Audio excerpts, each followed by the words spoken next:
What if we could love the way Jesus did? Passionately, faithfully, powerfully. What if the way we love could make a difference in the world around us? What if that love looked at everyone the way God does? A love which doesn't see the past, but is consumed by a desire to see people come to know Jesus. A love which is patient and kind, not envious or prideful. A love which puts others before ourselves, chooses peace over anger. A love which protects, trusts, hopes, perseveres. Do we love like this? Do we love like Jesus? Maybe it's time to ask a simple question. How can we love better?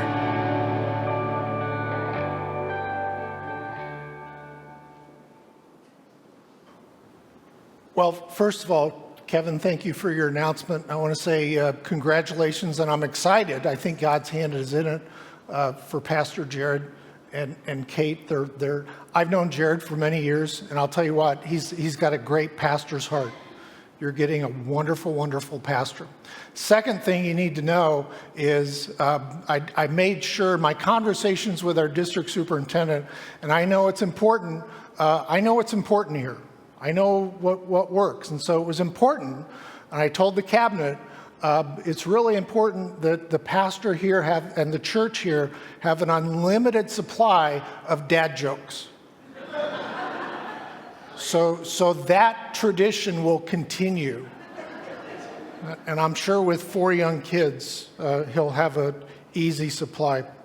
So we are defining discipleship. And when you define discipleship, you'll notice that all of these, the gospel readings come from John. I love John's gospel. If you want to know who Jesus is, start with the book of John. And what is a disciple? We get a lot of that out of the book of John, especially when John's gospel says, Jesus must become greater, I must become less. That's the summary of discipleship.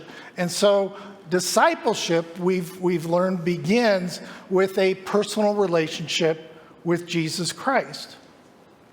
And as with any relationship, it needs to be nurtured. It needs to grow. You need to spend time with, in this case, you need to spend time with Jesus. And so there's spiritual growth is part of being a disciple, not just spiritual growth, but accountable spiritual growth with other Christians. This growth prompts us to action. And so as we found out last week, part of being a disciple the third part of being a disciple is serving others. Not just serving others, but serving others through acts of love and compassion so that the kingdom of God grows. And so as we discovered last week, it's important to learn or affirm your spiritual gifts, and many of you followed through with that. We've got a stack of those in the office, so thank you. Your staff are anxious to read those. For many of you, I'm still waiting. You've got homework. So there are still printed copies available in the fellowship hall to join us in that. But knowing your spiritual gifts and using your spiritual gifts, managing your spiritual gifts, that's a different topic altogether. And so, but that's the fourth area of discipleship, and we call that stewardship, living a life of stewardship. Now, when we hear that word in the church, very often the first thing that we think of is, oh, he's talking about how much I give again. But stewardship is really an umbrella term. It takes on so much more than that. It's a broad term encompassing how we effectively, not only how we effectively use our gifts, but how we manage not only our money, but our time and our relationship and our spiritual gifts. Using our prayers and presence and gifts and servants and witness in the church and in the world. Now, the follow-up question for many, once you discover your spiritual gifts, the follow-up natural question is, well, what now? What do I do with this? What happens if my spiritual gift is a word that I don't even know what it means? I mean, that's a great question. So there are two dynamics of this. Number one, that's why God created Google. I mean, you can Google that gift and learn a whole lot, but also it's prompted a discussion in your program staff. We had a staff meeting the other day, and we really need to. We're going to look into a spiritual gifts class at least once a year, maybe twice a year. Not only connect people with their spiritual gift, but how do you use them? That's what stewardship is. A steward manages and takes care of things. Being a steward of your particular spiritual gifts is to scratch below the surface. Living a life of stewardship means that a disciple willingly acknowledges that God is the creator and source of all things. And because God is the creator and source of all things, all gifts, disciples willingly acknowledge that we are stewards of God's gifts. Well, what does God gift us with? Well, God gifts us with time, talents, resources, relationships. It all belongs to God, including our spiritual gifts. Remember from last week that God is the source of our spiritual gifts. It's not something we earn. It's not something we apply for. It's not something we force. Therefore, once your spiritual gifts are known to you, you are now the steward of those gifts. And your task is this, to manage your gifts, to serve God by serving and supporting the ministries of the church, and to nurture relationships with grace. Now, as you look at that definition, the two most important words in that definition is found in the last two words, with grace. Whatever you do, however you serve, whatever way you bring your prayers, your presence, your gifts, your service, your witness, disciples steward that with grace. Now, I'm not going to spend any time on stewardship today. I think you know what stewardship is. But also, I'm not saying that you don't understand what grace is. I know you do. But in the church, what I found is stewardship and grace are intricately intertwined with one another. God's grace, of course, is defined in this way. It's unmerited favor, undeserved, unasked for, unsolicited favor from God. The grace that we have experienced from God, and Jesus says this today, is not to be hoarded. It's not to be kept for our sake. It's to be shared.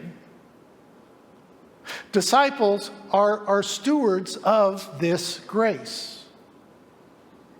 When we look at Paul's writing in the New Testament, we can easily categorize his writings under one agenda. And it was actually the same agenda as Jesus' agenda, and that agenda is love. It's summarized so well in what is quite possibly the most popular text in the Bible, 1 Corinthians 13. Inside and outside the church is known as the love chapter. And what Paul is saying here, and I'm paraphrasing from a couple different places, but Paul is saying, yes, I can do all things through Christ who strengthens me. But if I do it without love, if I don't do it with love and grace, I'm nothing. I'm just making noise.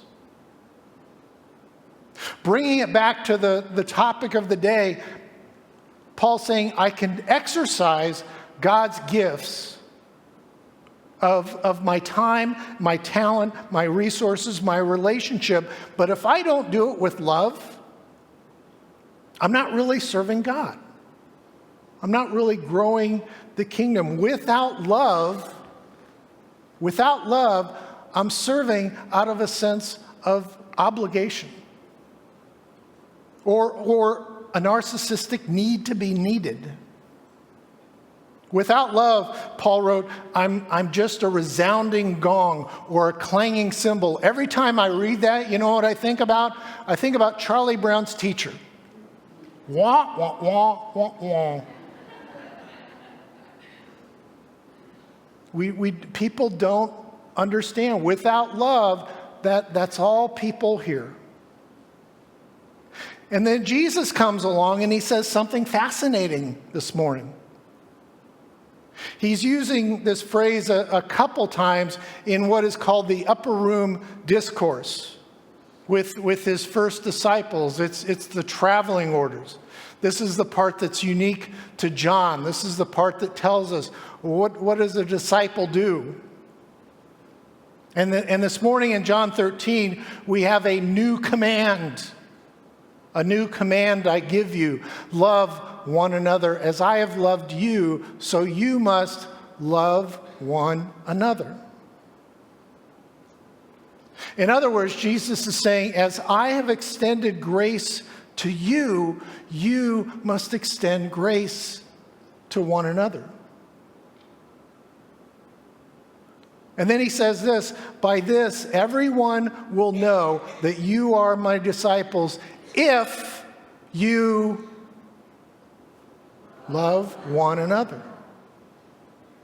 A few minutes later, in this same discourse, in John 15, Jesus says this. He says, you are my friends if you do what I command. What's the command?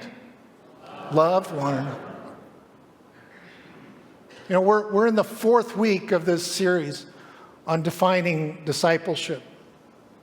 And up to this point, it's been pretty straightforward. It's been somewhat comforting. But today we get into a little bit deeper water. This stewardship stuff. And quite honestly, it would be easier if all stewardship were about how much money you give. But that's not what it's about. Jesus comes along, and especially in John, every once in a while, well, a lot of times, Jesus says stuff that makes me think, that makes me squirm. Is Jesus really making our relationship with him conditional upon my ability, my willingness to extend grace to others? You know, we like to say, we hear it all the time, Jesus loves you unconditionally. And yes, he does. But as Pastor Jared will tell you, he doesn't expect you to stay where you are. How we live day by day as his followers, as his disciples, seems to matter a whole lot to Jesus. You know, I read this phrase, you are my friends if you do what I command, and my mind, this literally happened, my mind goes back to 2nd grade recess. And that kid that runs up to you and says, hey, if you play with me, I'll be your friend. Conditional friendships seem to start at an early age. As we get older, the conditions change. I'll be your friend if you eat lunch with me. I'll be your friend if you drink this. Hey, I'll be your friend if you light this firecracker and put it in the teacher's desk. Those of you who are laughing did that. I don't know who it was. No. I'll be your friend if. Jesus seems to make this same conditional statement. You are my friends if, but if we go back one verse, Jesus refers to this love one another command as new. A new command I give you.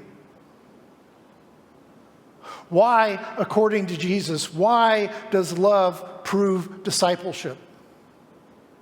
Why is it that when Jesus' disciples love one another, it's evidence of being a disciple of Jesus? Why is this love one another grace so compelling? Maybe the answer lies in how Jesus himself refers to this as new. Now, the command to love one another is not necessarily new in that time. The first disciples were Jewish. Jesus was Jewish. They would have read in the Torah in Leviticus 19:18, love your neighbor. You shall love your neighbor as yourself. John, in John's gospel, in the upper room, what appears to be new is the way disciples are to love. Jesus says, as I have loved you, so you must love one another. As disciples, as learners, we need to discover how utterly unique this concept was for the first disciples. This was new because it had never happened before. Never before had the Son of God come into the world and laid down his life for the world. Never before and never since has God said, you don't need to die for me, I'll die for you. This is what was new. And it's been the task of every follower of Jesus ever since to love one another, to do the hard stewardship stuff. And so the challenge is also an opportunity to be stewards of this love. This new commandment is not so new since Jesus said it over 2,000 years ago.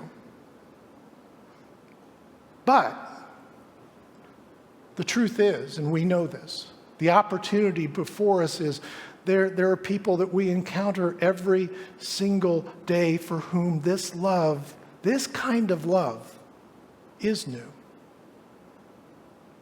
Jesus says, just as I have loved you, so you must love one another. Not to copy, but to connect.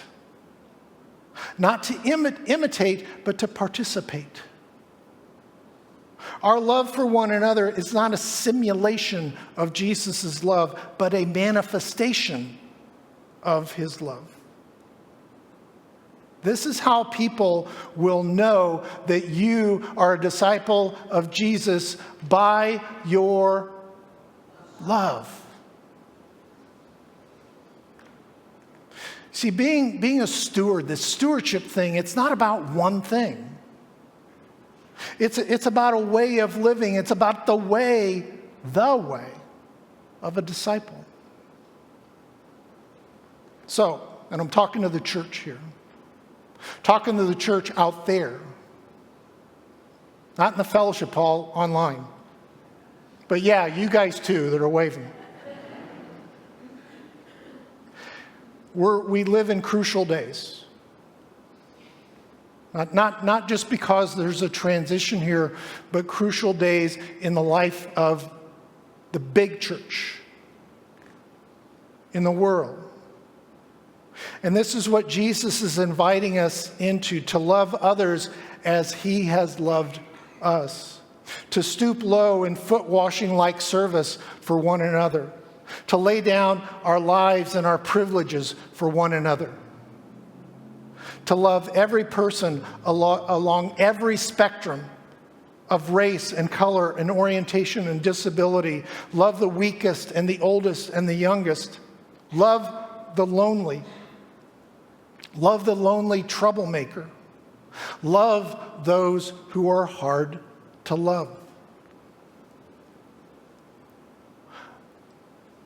I put these slides together. I get them to Jeff on Thursday, so I need to scroll back to this, because I don't always wrap this up nice and neat on Thursday. And so I was thinking about this painting. I don't know who painted it. Of course, it's Jesus and the disciples. It's different than the Leonardo da Vinci version of the Last Supper, which if you Google that, the Last Supper, that's what's going to pop up. But here's what's interesting. I was looking at this, and you'll notice the shadows on the wall. And in the upper left-hand corner, there's a shadow. And then I thought, well, I started counting, and there's 11 disciples. And so, well, of course, that's Judas. Well, wait a minute. When Jesus broke the bread, we're told Judas was there. Perhaps. Is that my shadow? Is that your shadow?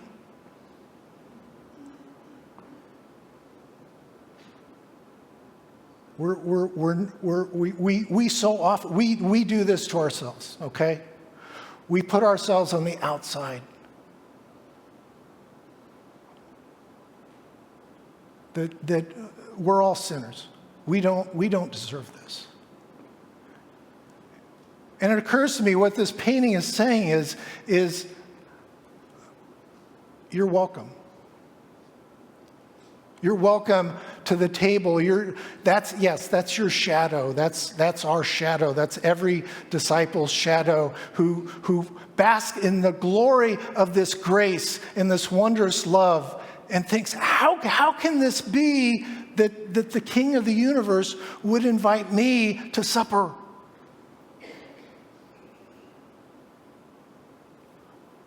And so Holy Communion invites us into the room to say, you're no longer a shadow on the wall, but as a disciple, you belong at the table.